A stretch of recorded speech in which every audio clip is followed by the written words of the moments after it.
CGRP is a neuropeptide or a protein that exists within the entire body, but also has a lot of activity within the nervous system itself. What we know about migraine is that CGRP, as that neuropeptide or protein, is highly involved in migraine.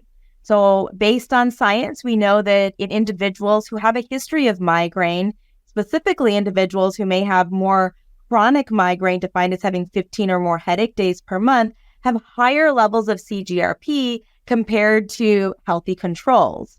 We also know that during a migraine attack, that CGRP levels will rise. So we suspect that the activity of CGRP is high during a migraine attack, is higher in individuals who have frequent migraine attacks and headache days.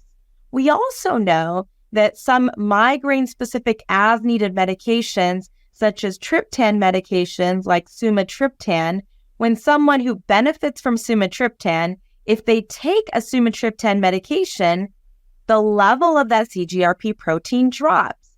So we have all of this evidence that really shows that CGRP is involved in migraine disease and is specifically involved in the process of migraine attacks.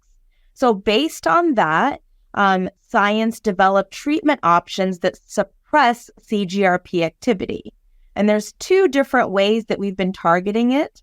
That protein attaches to a receptor. When the protein attaches to a receptor, that's what results in CGRP activity. So one option that we have is using medications that can block that receptor so that protein can no longer attach to the receptor, and that reduces CGRP activity. There's another class of medications that are called monoclonal antibodies that are targeting the CGRP protein itself. So they come and hug it and prevent it from doing what it typically does, or they come and they block that receptor and they prevent the receptor doing what it does. And in essence, any of these medications suppresses CGRP activity with the hopes of reducing migraine activity and reducing migraine attacks.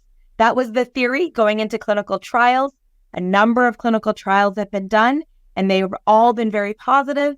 And then now we have a lot of real world data, as you mentioned, and clinical experience with these medications, and they have been very consistent with the clinical trial data.